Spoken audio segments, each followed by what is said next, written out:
प्यारे छात्रों, कैसे हो आप लोग। आई होप कि आप सब मस्त होंगे। सो हंसते रहे, मुस्कुराते रहे, स्वस्थ रहे और मस्त रहे। प्यारे छात्रों, मुझे उम्मीद है कि आप लोग मस्त और स्वस्थ होंगे। तो आज क्लास करेंगे भाई। क्या क्लास करने वाले हैं यहाँ तो लिखे भी नहीं है, आज बताते हैं। आज करेंगे साइंस वीवीआई क्वेश्चन, और वो आज क्लास करेंगे, अच्छे से क्लास करेंगे। और वही क्वेश्चन है जो कि आपके एग्जाम में आएगा। पढ़ना बस, अब आपके 30 से 40 दिन बचे हैं। पढ़ना बस वही है जो एग्जाम में आया, और कुछ नहीं पढ़ना है। जो कुछ भी नहीं पढ़ा है उसके लिए भी ये क्लास बहुत ही इंपॉर्टेंट होने वाला है। ठीक, तो चलिए प्यारे बच्चों, आप लोग उससे पहले क्लास स्टार्ट होने से पहले एक काम कर दीजिए, अपने दोस्तों और साथियों को भी शेयर भी कर दीजिए। और 6 बजे, शाम 6 बजे आप लोग क्लास में जुड़ जाया कीजिए। ठीक प्यारे बच्चों, तो चलिए प्यारे बच्चों स्टार्ट करते हैं आप लोग का क्लास। और एक चीज और बताने वाले हैं, साइंस वीवीआई क्वेश्चन तो करने वाले ही हैं आज। क्या करने वाले हैं भाई? साइंस वीवीआई क्वेश्चन करने वाले हैं। ठीक, लेकिन इसके साथ साथ एक चीज और बताते हैं कि आज इसका पीडीएफ मिलने वाला है आप लोगों को। आप लोगों के लिए भाई पूरा दिन रात मेहनत चल रहा है, पीडीएफ बन रहा है, पीडीएफ बता रहे हैं और पीडीएफ आप लोगों को दे भी रहे हैं। ठीक, और पीडीएफ आपको फ्री में मिल रहा है, हर एक क्वेश्चन का पीडीएफ फ्री में मिल रहा है। ठीक प्यारे बच्चों, तो आप लोग फटाफट से तैयार हो जाइए और पीडीएफ भी मिलेगा। तो वीडियो को पूरा देखिए, और फिर हम वीडियो में ही बताएंगे कि पीडीएफ कहाँ मिलेगा। ठीक प्यारे बच्चों, तो चलिए प्यारे बच्चों, अब आप लोगों का क्लास भी स्टार्ट कर दिया जाए और आप लोगों का ज्यादा टाइम भी ना ले। ठीक प्यारे बच्चों, और साइंस वीवीआई क्वेश्चन है भाई। साइंस में 80 नंबर का क्वेश्चन आप लोगों को पूछता है। तो 80 नंबर का क्वेश्चन, 40 नंबर का क्वेश्चन आपका सब्जेक्टिव, 40 नंबर का क्वेश्चन आपका ऑब्जेक्टिव रहेगा, जिसमें डबल क्वेश्चन रहेगा। ठीक, तो चलो भाई, आप लोगों का ज्यादा टाइम नहीं ले और आप लोगों का क्लास स्टार्ट करते हैं। हाँ तो प्यारे बच्चों देखो, ये क्वेश्चन फर्स्ट नंबर क्वेश्चन क्या कह रहे हैं, प्रकाश का वर्ण विक्षेपण किसे कहते हैं। उससे पहले भाई एक चीज आप लोगों से थोड़ा सा रिक्वेस्ट है, आप लोग वीडियो को अभी तक लाइक नहीं किए हो तो लाइक कर दो, क्योंकि आप लोगों के लिए भाई पीडीएफ बनाते हैं, फिर उसका सोल्यूशन लाते हैं, सब कुछ करने में भाई हमको बहुत मेहनत लग जाए। ठीक, तो आप लोग वीडियो को लाइक नहीं किए हो तो लाइक कर लो, और चैनल पर पहली बार आए हो तो सब्सक्राइब कर लो। ठीक है, बस इतना ही कहना चाहते हैं। चलिए भाई लोग, चलो देखते हैं क्वेश्चन, प्रकाश का वर्ण विक्षेपण कैसे कहते हैं। भाई इस टाइप के क्वेश्चन आप लोग हमें लगता है जानते होंगे, इस टाइप के क्वेश्चन कैसे बनता है। तो प्रकाश का वर्ण विक्षेपण हमें लगता है सभी लोग लगभग जानते होंगे। यहाँ रेड पेन ले लेते हैं और यहाँ थोड़ा सा क्या करते हैं, साइज को छोटा कर लेते हैं। ठीक, तो यहाँ पर देखो कैसे बनाना है, प्रकाश का वर्ण विक्षेपण किसे कहते हैं, इस टाइप को कैसे लिखना है। इस क्वेश्चन को लिखना है कि प्रिज्म के भीतर से गुजरने पर प्रकाश का अपने विभिन्न घटकों यानी कि विभिन्न रंगों में, विभिन्न वर्णों में ठीक विभाजन हो जाता है, और इसी विभाजन को क्या कहते हैं भाई, प्रकाश का वर्ण विक्षेपण कहते हैं। ठीक, तो हमें लगता है क्लियर होगा आप लोगों को। ठीक, बस इतना लिख दीजिएगा, आपको 2 नंबर मिल जाएगा। ये क्वेश्चन 2 नंबर में पूछा गया क्वेश्चन है। ठीक, तो चलो भाई अगला क्वेश्चन देखते हैं। अगला क्वेश्चन क्या कह रहा है। अगला क्वेश्चन कह रहा है कि विद्युत धारा एवं प्रतिरोध को परिभाषित करें एवं उसका एसआई मात्रक लिखें। ठीक, तो विद्युत धारा और प्रतिरोध के बारे में बताना है। ठीक, तो विद्युत धारा पहले होता क्या है, सो पहले लिखना है। ठीक, पहले लिखना है विद्युत धारा क्या होता है। तो विद्युत आवेश के प्रवाह की दर को विद्युत धारा कहा जाता है। क्या? विद्युत आवेश के प्रवाह की दर को, मतलब जैसे आप ग्रेफाइट में या फिर किसी वायर यानी कि तार में, ठीक, तार में जब आप विद्युत धारा प्रवाहित करते हैं तो उसमें विद्युत धारा तो प्रवाहित हो रहा है, लेकिन विद्युत धारा कहते हैं उसको। लेकिन जो चीज़ उसमें प्रवाहित हो रहा है, जो चीज़ उसमें आर पार जा रहा है, वो होता है उसमें आवेश, धन आवेश, ऋण आवेश, जिसमें आपको देखा जाता है मेन फेस और जो होता है उदासीन तार और गर्म तार। ये बात तो आप जानते होंगे, मेन फेस। और एक होता है जो आर्थिंग की तरह जो होता है, जो धरती में यानी कि लोड कर जिसमें जो है धारा आता है, ठीक, आवेश आता है, तो मेन फेस। और जिसमें मेन फेस से क्या होता है, धारा जाता है, और जो सेकंड फेस होता है उससे धारा लौट कर आता है। जैसे आप अपने घरों में 2 तार में 2 वायर देखते होंगे, एक लाल एक काला, ठीक, इस टाइप से आप देखते होंगे। तो उससे क्या होता है, लाल मेन फेस होता है, लाल तार, ठीक, उसमें क्या होता है, उससे धारा जाती है, ठीक, उससे क्या होती है, विद्युत धारा प्रवाहित होती है। लेकिन उसमें विद्युत धारा तो प्रवाहित हो रही है, लेकिन उसमें प्रवाहित क्या हो रही है, उस तार में क्या प्रवाहित हो, उस तार में आवेश प्रवाहित हो रही है, धन आवेश, ऋण आवेश प्रवाहित हो रही है।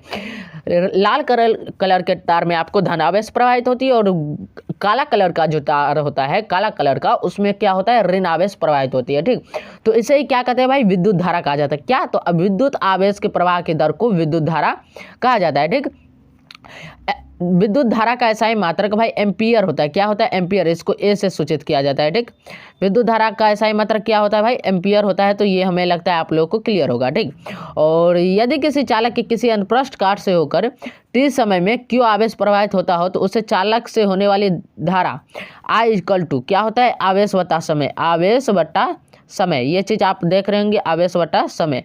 ठीक, तो ये चीज़ होता है। और आवेश बटा समय को अंग्रेजी में लिखते हैं भाई Q बटा T। क्या लिखते हैं? Q बटा T।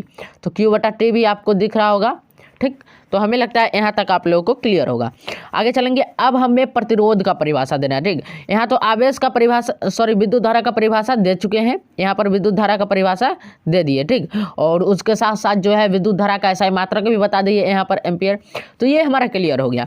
अब इसके साथ साथ क्या करें, प्रतिरोध को भी परिभाषित करें, मतलब प्रतिरोध का भी जो है परिभाषा देना है। ठीक, तो प्रतिरोध का परिभाषा कैसे देंगे, तो किसी चालक के छोरों के बीच विभवांतर V और उससे होकर प्रवाहित धारा I के अनुपात को उस चालक का प्रतिरोध कहते हैं। ठीक, क्या, तो चालक के छोरों के बीच, दो चालक है, उन दो चालक नहीं, किसी एक चालक, ठीक, किसी एक चालक, कोई भी चालक हो, उसके दो छोर होते हैं। ठीक, तो उन दो छोरों के बीच जो विभवांतर और उससे प्रवाहित होने वाली जो धारा है उसके अनुपात को क्या कहते हैं, उस चालक का प्रतिरोध कहते हैं। और प्रतिरोध का SI मात्रक क्या होता है भाई, प्रतिरोध का SI मात्रक होता है ओम। ओम को आप इस प्रकार से लिखते हैं। ठीक, इस प्रकार से आप ओम को लिखते हैं। तो हमें लगता है आप लोग समझ गए होंगे।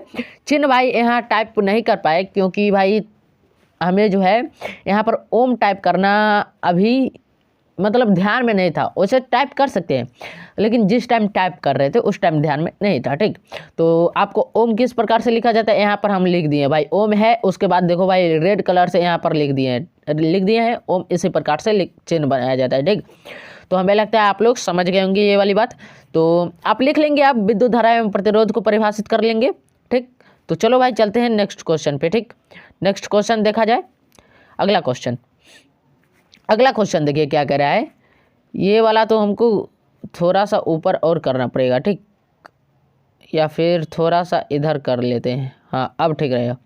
अगला क्वेश्चन कह रहा है भाई, क्या कह रहा है, विद्युत फ्यूज क्या होता है, इसके उपयोगिता को लिखें। भाई फ्यूज आप लोग अपने घरों में देखे होंगे, क्लियर बात है, आप लोग देखे होंगे अपने घरों में फ्यूज। तो उस विद्युत फ्यूज को जो है अपनी भाषा में लिख दीजिए, या फिर आप बुक से पढ़े हैं तो बुक से लिख दीजिए, आपको लेकिन लिखना है।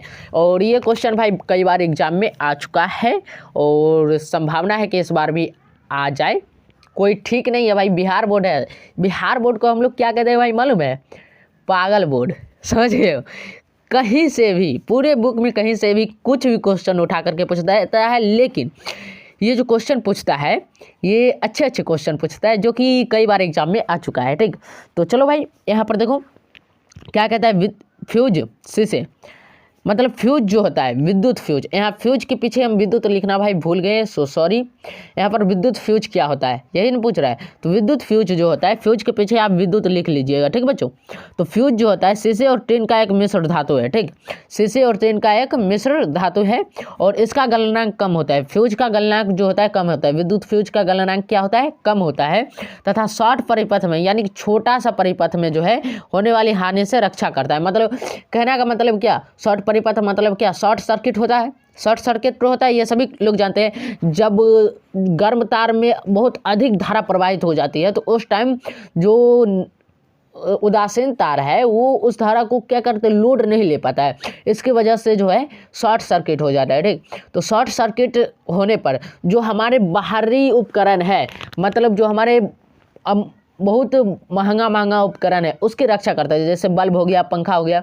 तो फ्यूज आप 10-15 रुपया का लगाइएगा तो आपको जो है क्या रक्षा करेगा, फ्यूज लगाइएगा 10-15 रुपया का और आपको रक्षा हो जाएगा। भाई बल्ब आता है 100-200 रुपया में, अब तो 500-500 रुपया वाला बल्ब लगाया जाता है, पंखा आता है 1500-2000 में।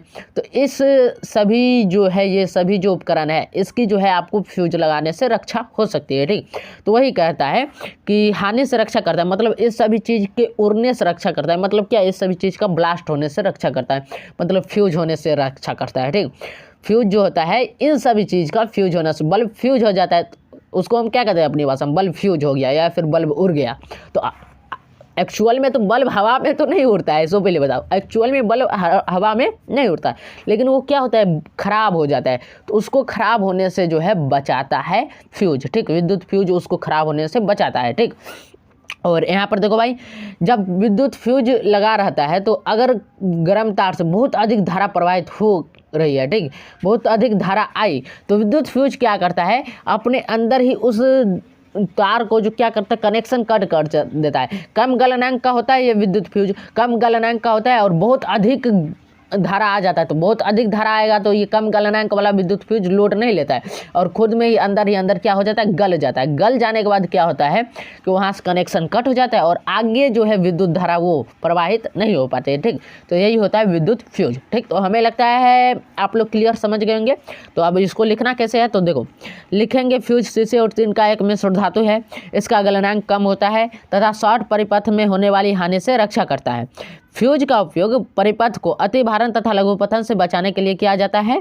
फ्यूज के रूप में अधिक प्रतिरोधकता एवं कम गलनांक वाले पदार्थ का व्यवहार किया जाता है। ठीक, फ्यूज हमेशा जो होता है विद्युन्मय तार के साथ श्रेणी क्रम में जोड़ा जाता है।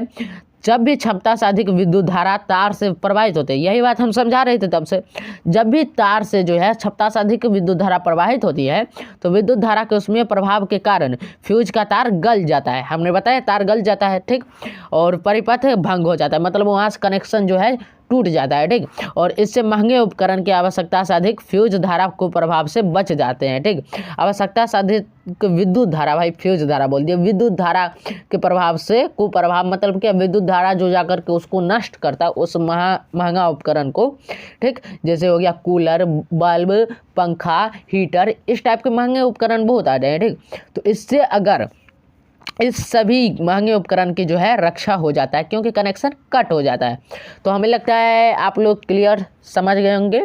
तो चलिए भाई चलते हैं नेक्स्ट क्वेश्चन पे, देखते हैं नेक्स्ट क्वेश्चन क्या कह रहा है। अगला क्वेश्चन देखा जाए। अगला क्वेश्चन भाई देख लो क्या कह रहा है। अगला क्वेश्चन कह रहा है कि उत्तम ईंधन क्या है। उत्तम ईंधन के कौन कौन से लक्षण है, ये क्वेश्चन पूछ रहा है। ठीक, तो उत्तम ईंधन के कौन कौन से लक्षण है, हमें लगता है आप लोग समझ रहे होंगे बात को। लिखना क्या है, उत्तम ईंधन के कौन कौन से लक्षण है। उत्तम ईंधन मतलब क्या भाई, जो क्लियर से जले, ठीक, जो अच्छे से जल जाए, जो ईंधन, जिस ईंधन का ज्वलन ताप अधिक होना चाहिए, मतलब वो जो है बहुत ज़्यादा उसमें प्रदान करे। ठीक, और दहन संतुलित होना चाहिए, असंतुलित नहीं होना चाहिए, मतलब आग लगाया एक के बार क्या हो, जो बहुत बड़ा आग पकड़ लिया तो ये असंतुलित हो जाता है। ठीक, लेकिन संतुलित दहन होना चाहिए। ठीक, और उत्तम ईंधन सस्ता भी होना चाहिए, जैसे लकड़ी होता है तो वो थोड़ा महंगा होता है सिलेंडर की अपेक्षा, और लकड़ी उत्तम ईंधन नहीं है क्योंकि बताते हैं लकड़ी उत्तम ईंधन क्यों नहीं है, तो बताते हैं। लकड़ी के उत्तम ईंधन नहीं होने का कारण यह है कि लकड़ी जो है धुआं उत्पन्न करता है, वही काफ़ी सूखा लकड़ी जो होता है वो लगभग 80% उत्तम ईंधन का काम करता है। ठीक, और दहन जो होना चाहिए वो विषैली गैस उत्पन्न नहीं करना चाहिए। ठीक, जैसे दहन होने के बाद जो है नाइट्रोजन गैस उत्पन्न हो जाए या फिर पोटेशियम गैस उत्पन्न हो जाए, तो इस प्रकार की गैस उत्पन्न नहीं होना चाहिए। ठीक, वो उसे कहते हैं उत्तम ईंधन। ठीक, तो वही सब बात लिखना है। और उत्तम ईंधन का जो है प्यारे साथियों एक चीज़ और कि उत्तम ईंधन जो है बहुत अधिक मात्रा में हो, इसका भंडारण उचित मात्रा में होना चाहिए और सरलता से प्राप्त भी हो जाना चाहिए। तो वही चीज़ लिखना है यहाँ पर भी।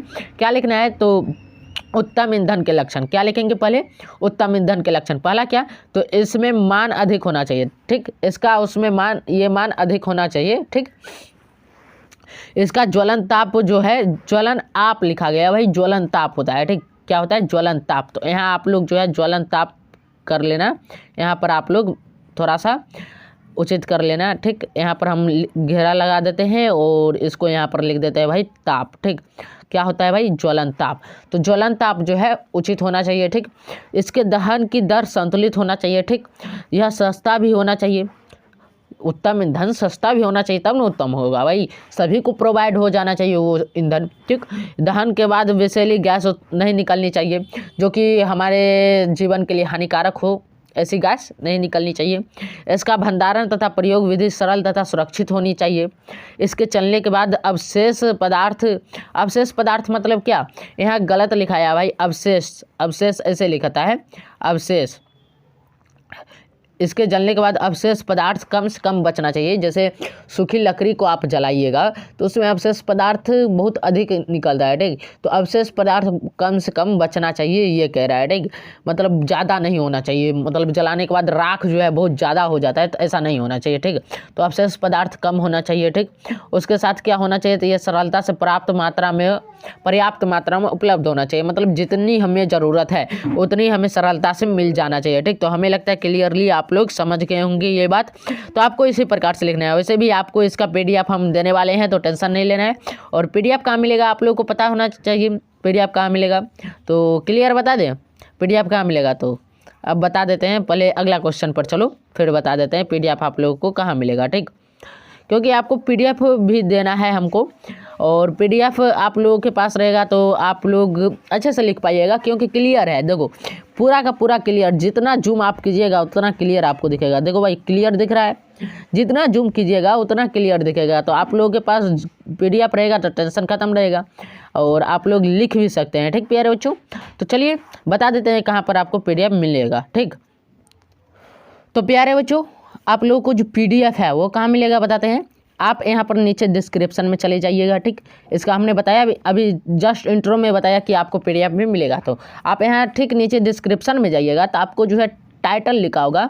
क्या टाइटल लिखा होगा, तो आपको टाइटल लिखा होगा जैसे कि साइंस SCIENCE इस टाइप से टाइटल लिखा होगा। साइंस VVI सब्जेक्टिव इस टाइप से जो है टाइटल लिखा होगा। VVI सब्जेक्टिव इस टाइप से जो है आपको टाइटल लिखा होगा। तो ठीक इस पर जो आप क्लिक कीजिएगा तो आप चले जाइएगा डिस्क्रिप्शन में, और डिस्क्रिप्शन में जाने के बाद जो है आपको प्यारे बच्चों नीचे में लिखा होगा क्या, डिस्क्रिप्शन में जब आप चले जाइएगा, डिस्क्रिप्शन में जाने के बाद आपको नीचे लिखा होगा कि PDF डाउनलोड करने के लिए नीचे दिए गए लिंक पर क्लिक करें। तो उस पर जब आप क्लिक कीजिएगा तो आपको PDF जो है क्रोम ब्राउज़र में खुल जाएगा, और वहाँ से आप जो है PDF डाउनलोड कर सकते हैं। ठीक, तो हमें लगता है क्लियर आप लोग समझ गए होंगे। तो चलो भाई आप लोग का ज़्यादा टाइम ना ले, और आप लोग का जो है क्लास रेगुलर करते हैं। ठीक, यहाँ पर क्या करना है, अगला क्वेश्चन देखो भाई क्या कह रहा है। अगला क्वेश्चन कह रहा है, अगला क्वेश्चन यहाँ पर देखो क्या कह रहा है। अगला क्वेश्चन कह रहा है कि विद्युत मोटर में विभक्त वलय क्यों लगाया जाता है। विद्युत मोटर में जो वलय लगाया जाता है, वलय मतलब क्या, गोल गोल जो लगाया जाता है। ठीक, वो क्यों लगाया जाता है। आप लोग विद्युत मोटर जैसे पंखा में आप देखे होंगे, स्टैंड पंखा हो या फिर छत पंखा हो, ठीक, उसमें आप देखे होंगे कि तार का वलय लगाया जाता है। तार का वलय लगाया आप देखते हैं, जिसे क्वाइल कहते हैं। क्या कहते हैं भाई, क्वाइल कहते हैं, क्वाइल कहते हैं उसको।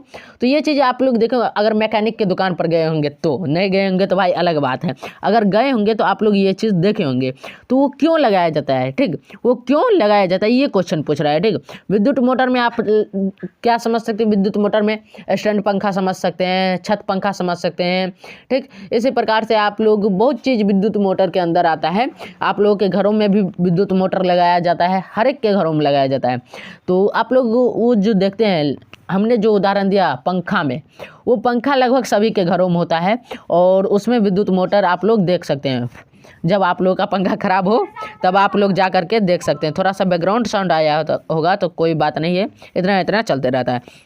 तो आप लोग उसमें विद्युत मोटर देख सकते हैं। तो वो विद्युत मोटर में जो वो वलय लगाया जाता है, वो वलय क्यों लगाया जाता है ये क्वेश्चन पूछ रहा है। ठीक, तो विद्युत मोटर में विभक्त वलय दिक् परिवर्तक का कार्य करता है। ठीक, यह परिपथ में धारा के प्रवाह को क्या करता है, उत्क्रमित होने में सहायता करता है, और विद्युत धारा के उत्क्रमित होने पर दोनों भुजाओं पर आरोपित बलों की दिशाएं भी उत्क्रमित हो जाती है। इस प्रकार कुंडली की जो पहली भुजा है, जो पहले नीचे की ओर धकेली गई थी, अब ऊपर की ओर धकेली जाती है, और तथा कुंडली की दूसरी भुजा जो पहले ऊपर की ओर धकेली गई थी, वो अब नीचे की ओर धकेली जाती है। इसलिए कुंडली तथा धुरी उसी दिशा में अब आधा घूर्णन और पूरा कर लेती है। ठीक, आधा घूर्णन और पूरा, आधा घूर्णन तो पहले से रहता है, और आधा घूर्णन और पूरा कर लेती है। प्रत्येक आधे घूर्णन के बाद विद्युत धारा को उत्क्रमित होने के क्रम दोहराता रहता है। विद्युत धारा प्रत्येक आधा घूर्णन जब कर लेता है तो उसके बाद वो अपना घूर्णन दोहराता रहता है। ठीक, और जिसके कारण कुंडली और धुरी का लगातार घूर्णन होता रहता है। इसीलिए जो कुंडली और धुरी का लगातार जब घूर्णन होता रहता है तो आपके घर में पंखा चलते रहता है, और जितना स्पीड से घूर्णन होता है, जितना स्पीड से कुंडली और धुरी का घूर्णन होता है, उतना स्पीड से आपके घर में पंखा चलता है, उतना हवा आप लोग खाते हैं, मतलब हवा लेते हैं पंखा से। ठीक, तो इसीलिए जो है विद्युत मोटर में जो है क्यों क्या लगाया जाता है भाई, वलय लगाया जाता है, तार का वलय। तांबा का तार होता है या फिर कि पीतल का तार होता है, दोनों में से कोई भी तार का लगाया जाता है। हालांकि पीतल का तार तो नहीं लगाया जाता है, तांबा का तार रहता है। किसका, तांबा का तार रहता है। ठीक, तो तांबा का तार लगाया जाता है विद्युत वलय के रूप में। ठीक, तो हमें लगता है क्लियर आप लोग इस बात को समझ गए होंगे, इतना डिटेल में बताए हैं भाई। तो चलो ये बात क्लियर समझ गए हो, तो आगे चलते हैं। अगला क्वेश्चन देखा जाए। अगला क्वेश्चन क्या कह रहा है, अगला क्वेश्चन देखो क्या कह रहा है। अगला क्वेश्चन कह रहा है घड़ी साज उत्तल लेंस का व्यवहार करता है, कारण बताए। पहले ये समझ लो घड़ी साज कहते हैं किसको, घड़ी साज कहते हैं किसको, बताते हैं। घड़ी साज आप लोग जब घड़ी की दुकान पर गए होंगे तो घड़ी ठीक करने वाले को आप देखते होंगे। आप लोग घड़ी तो लेने गए, अक्सर सभी स्टूडेंट गए होंगे, ठीक। तो आप लोग घड़ी ठीक करते हुए देखते होंगे दुकानदार को, तो उसे घड़ी साज कहा जाता है, ठीक। उस जो घड़ी ठीक करता है उसे घड़ी साज कहा जाता है। तो घड़ी साज उत्तल लेंस का व्यवहार क्यों करता है, कारण होता है, ये कहता है। तो बताते हैं। घड़ी साज उत्तल लेंस की फोकस दूरी जो होती है प्यारे साथियों, वो भीतर रखी जाती है, ठीक। कोई भी वस्तु का उत्तल लेंस की फोकस दूरी भीतर रखी जाती है, ठीक, जिससे आवर्धित और सीधा काल्पनिक प्रतिबिंब बनता है। ये चीज़ तो आप जानते हैं। और जब सीधा प्रतिबिंब बनता है तो घड़ी साज को जो है बहुत ही कम मेहनत में, ठीक, मतलब ज़्यादा फोकस नहीं करना पड़ता है घड़ी पर, और अपनी आँख को अपने आँख को जो है बिना तनाव में लाए हुए, या कहिए अधिक तनाव में लाए हुए, मतलब ज़्यादा दिमाग लगाना नहीं पड़ता है और ज़्यादा आँख ज़्यादा फैला करके देखना नहीं पड़ता है।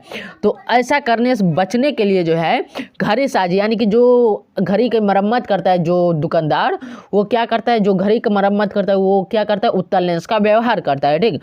तो हमें लगता है आप लोग क्लियर समझ गए होंगे। अब देखो यहाँ पर क्या लिखा गया है। कह रहा है कि जब कोई वस्तु उत्तल लेंस की फोकस दूरी के भीतर रखी जाती है तो उसका आवर्धित एवं सीधा काल्पनिक प्रतिबिंब लेंस के उधर ही बनता है जिधर वस्तु है, ठीक। और वस्तु और लेंस के बीच की दूरी समायोजित कर प्रतिबिंब को स्पष्ट दर्शन की न्यूनतम दूरी पर प्राप्त किया जाता है। इस प्रकार घड़ी साज जो है आवर्धक लेंस की सहायता से घड़ी की बारीक पुर्जों को, मतलब जितना छोटा छोटा पुर्जा है, पाठ पुर्जा समझते हो, जितना छोटा छोटा उसका जो घड़ी का जो अंग होता है, घड़ी का अंग मतलब क्या, घड़ी का जो छोटा छोटा नट होता है या फिर कहिए हुक होता है, ये सब जो है उसको जब फंसाता है कौन, दुकानदार, यानी कि जो घड़ी को ठीक करता है, वो जब उन पाठ पुर्जों को सही करता है तो उसके आँख पर कोई तनाव ना डाले, मतलब बिना तनाव डाले मतलब क्या, आँख पर बिना प्रभाव डाले, ठीक।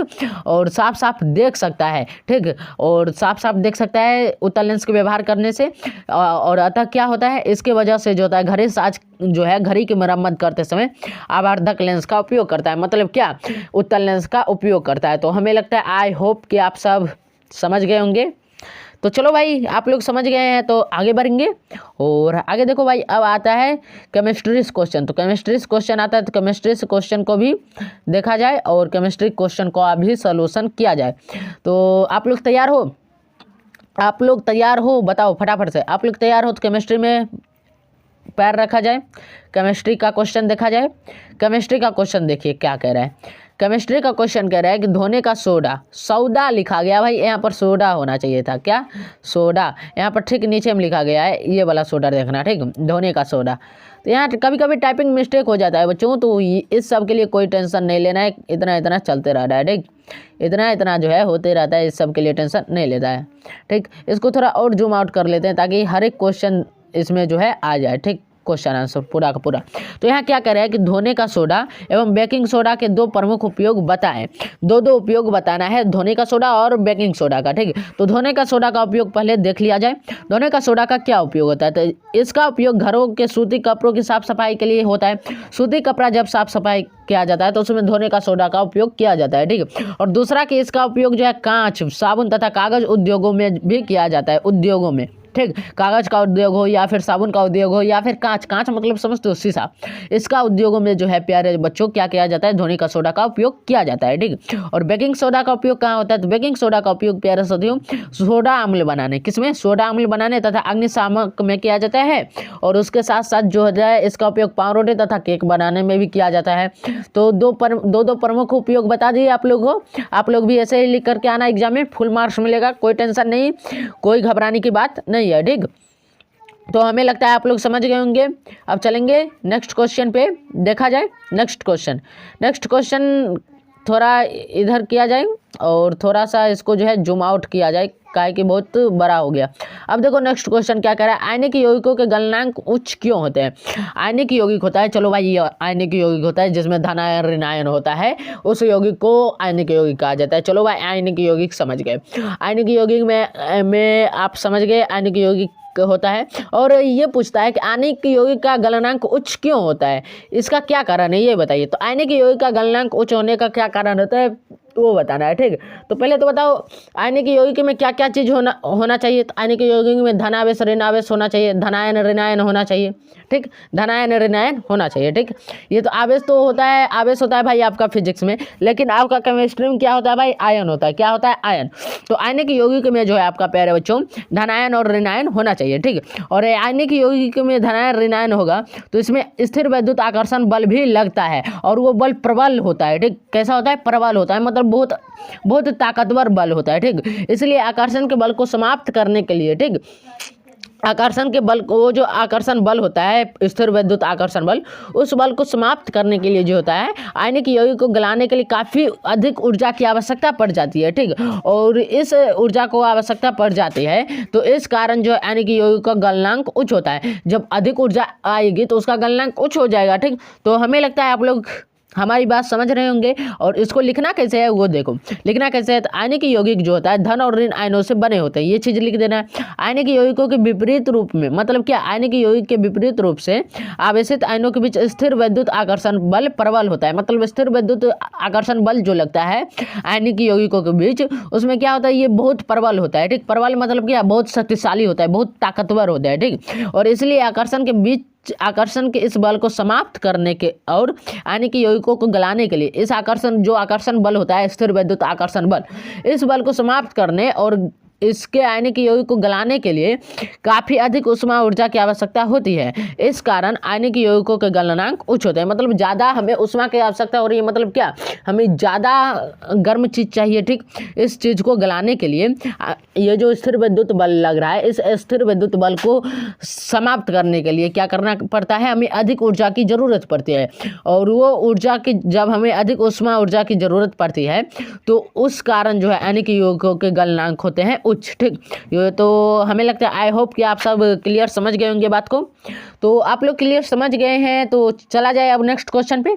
आप लोग को भी इसी प्रकार से लिखना है एग्जाम में। आप लोग एक काम कीजिएगा कि ये जितना भी क्वेश्चन बता रहे हैं, ये जितना भी क्वेश्चन भाई बता रहे हैं, ये सभी, ठीक, ये सभी जितना भी क्वेश्चन बता रहे हैं इस सभी को आप लोगों को रट जाना है। आराम से घोल के पी जाओ भाई, जैसे हो आप लोग इसको घोल के पी जाओ, इस सभी को रट जाओ या फिर खा जाओ, पी जाओ, कुछ भी करो, लेकिन इस सभी को आराम से अपने दिमाग में फिट कर लो, क्योंकि यहाँ से क्वेश्चन आप लोगों के आने वाले हैं। जो जो क्वेश्चन बताते हैं भाई, सभी क्वेश्चन को आप लोग पी जाओ आराम से घोल के, ठीक, शरबत बना करके पी जाओ, जैसे हो आपके दिमाग में फिट हो जाना चाहिए, क्योंकि यहाँ से आप लोगों को क्वेश्चन आएगा ही आएगा, ठीक। तो चलो भाई चलते हैं नेक्स्ट क्वेश्चन पे, चला जाए। नेक्स्ट क्वेश्चन देखिए क्या कह रहा है। नेक्स्ट क्वेश्चन पहले समझ लो, क्वेश्चन पहले समझ लो क्या कह रहा है। नेक्स्ट क्वेश्चन कह रहा है आप लोगों का कि सजातीय श्रेणी क्या है, एक उदाहरण के सहायता से जो है समझाइए। सजातीय श्रेणी को एक उदाहरण के सहायता से जो है समझाना है, ये क्वेश्चन पूछ रहा है, ठीक। तो सजातीय श्रेणी आप लोग जानते हो, सजातीय मतलब क्या, एक जात का होना। क्या, एक जात का होना। जैसे हम बताते हैं, आप लोग देखते होंगे जानवर, ठीक, जानवर और मनुष्य क्या है भाई, चमगादड़ कहिए या फिर पक्षी कहिए, ठीक। तो ये सजातीय हैं, एक जात में है, ठीक। जैसे आप लोग देखिए हिरन और आपको बताते हैं हिरन, इसके साथ साथ बारहसिंगा, ये क्या है, एक जात के हैं। शेर और बाघ एक जात के हैं, शेर चीता एक जात के हैं, बाघ चीता एक जात के हैं, ठीक। तो ये एक जात क्या होता है, एक जात मतलब समझे, एक जात होता है जो एक ही श्रेणी में पाया जाता है, ठीक, उसे एक जात कहते हैं, जिसका लक्षण एक हो, ठीक। तो हमें लगता है आप लोग समझ गए होंगे एक जात, ठीक। तो अब देखो इसको लिखने कैसे है, एग्जाम में इसको लिखना कैसे है वो देखो, ठीक। तो सजातीय श्रेणी वाला जब आप लोग लिखिएगा तो उस टाइम ऐसे लिखिएगा कि सजातीय श्रेणी समान संरचनाओं और समान रासायनिक गुणधर्म वाले कार्बनिक यौगिकों का एक वर्ग है।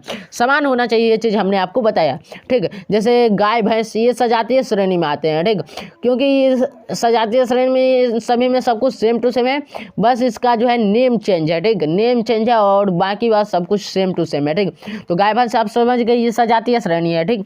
तो ये सजातीय श्रेणी में क्या होता है, समान संरचना और समान रासायनिक गुणधर्म वाले कार्बनिक यौगिकों का एक वर्ग होता है, ठीक, जिसमें अनुक्रमणिक यौगिक CH2, ठीक, CH2 ऐसे लिखा जाता है भाई, यहाँ पर टाइपिंग में जो है थोड़ा सा मिस्टेक है, ठीक। तो CH2 ऐसे लिखा जाता है, H के ठीक नीचे में CH2 लिखा जाता है, ठीक। H के ठीक नीचे में 2 लिखा जाता है। तो ये हमें लगता है आप लोग क्लियर समझ रहे होंगे बात को। तो यहाँ पर क्या होता है भाई, यहाँ पर होता है कि CH सजातीय श्रेणी समान संरचनाओं और समान रासायनिक गुणधर्म वाले कार्बनिक यौगिकों का एक वर्ग है जिसमें अनुक्रमिक यौगिक CH2 समूह द्वारा भिन्न होते हैं। सजातीय श्रेणी के विभिन्न कार्बनिक यौगिक सजात कहलाते हैं। सजात मतलब क्या, एक जात के कहलाते हैं, ठीक। श्रेणी के सभी सजातों में समान क्रियात्मक समूह होता है। सजातीय श्रेणी का उदाहरण नीचे दिया गया है। अब केमिस्ट्री में सजातीय श्रेणी क्या होता है, इसका उदाहरण नीचे दिया गया है, समझ लो। पहला अल्कोहल नामक, अल्कोहल समझते हो, दारू तो समझते होंगे भाई। शराब में भाई अल्कोहल की 70% मात्रा होती है, ठीक। शराब में अल्कोहल की 70% मात्रा होती है और इस अल्कोहल की वजह से ही जो है प्यारे साथियों नशा चढ़ता है, ठीक। तो इसी अल्कोहल की वजह से जो है प्यारे साथियों शराब जब लोग पीते हैं तो नशा में आ जाता है, ठीक। तो इसमें क्या होता है, अल्कोहल 70% होता है और इसी 70% अल्कोहल की वजह से शराब में जो है नशा हो जाता है, ठीक। तो हमें लगता है आप लोग अल्कोहल वाली बात समझ गए होंगे। तो अल्कोहल होता है, ठीक।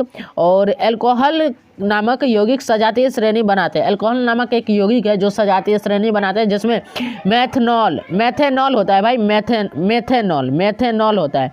मेथेनॉल जिसका जो रासायनिक सूत्र है वो है क्या प्यारे बच्चों, मेथेनॉल का रासायनिक सूत्र होता है CH3OH, ठीक।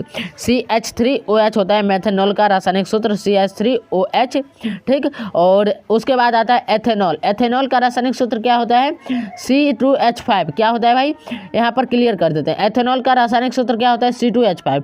तो यहाँ पर ऐसे लिखा जाता है C2H5OH। C2H5OH किसका रासायनिक सूत्र है भाई, एथेनॉल का, ठीक। और मेथेनॉल का क्या होता है, CH3OH, ये मेथेनॉल का रासायनिक सूत्र है, ठीक।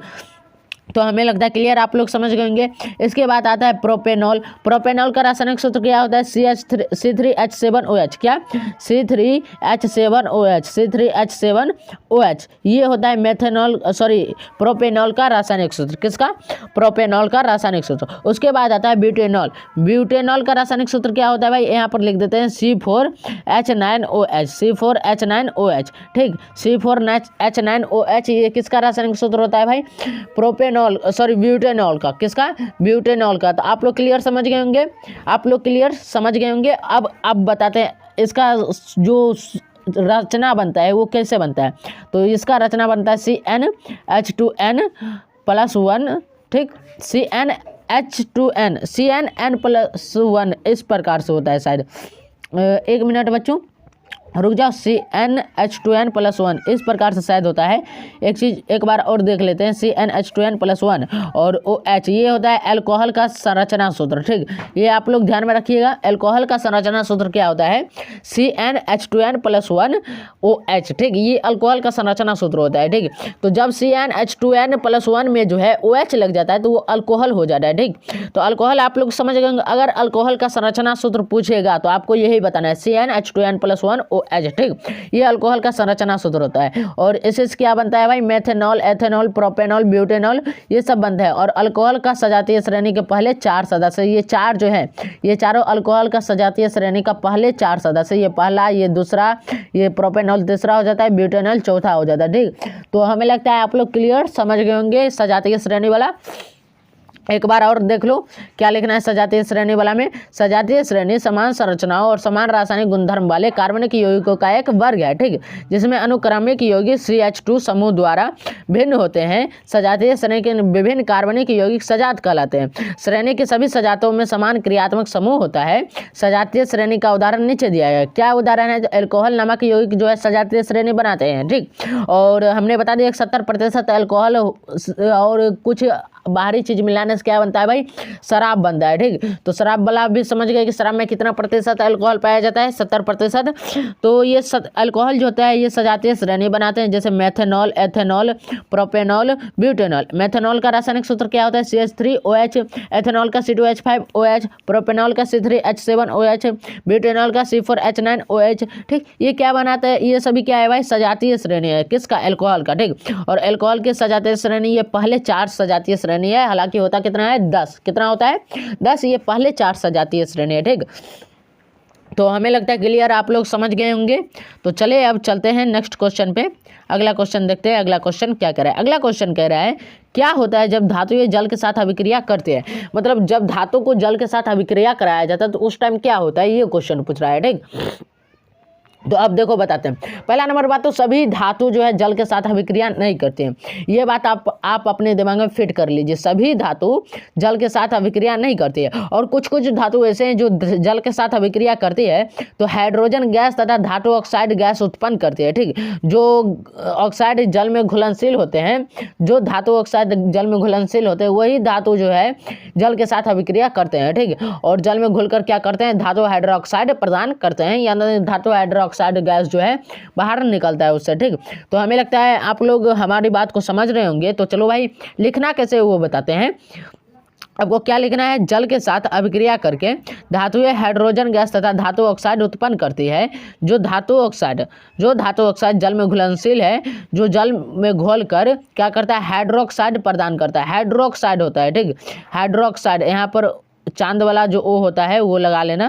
ठीक, हाइड्रोक्साइड प्रदान करता है। ठीक, लेकिन सभी धातुएं जल के साथ अभिक्रिया नहीं करती है। ये बात हमने पहले ही क्लियर बता दिया कि सभी धातुएं जो है जल के साथ अभिक्रिया नहीं करती है। ठीक, और कुछ धातुएं जो जल के साथ अभिक्रिया करते हैं तो वो क्या करते हैं, हाइड्रोजन गैस और धातु ऑक्साइड उत्पन्न करते हैं। ठीक, तो यहाँ पर दो समीकरण दिया हुआ है, धातु का रासायनिक समीकरण दिया हुआ है जो जल के साथ अभिक्रिया करते हैं। तो जैसे पोटेशियम हो गया, ठीक है 2K, ये पोटेशियम हो गया। पोटेशियम एक धातु है, अगर ये जल के साथ अभिक्रिया करती है तो वो क्या करता है कि OH बनाता है और उसके साथ साथ हाइड्रोजन गैस बनाने के साथ साथ उसमें ऊर्जा भी प्रदान करता है।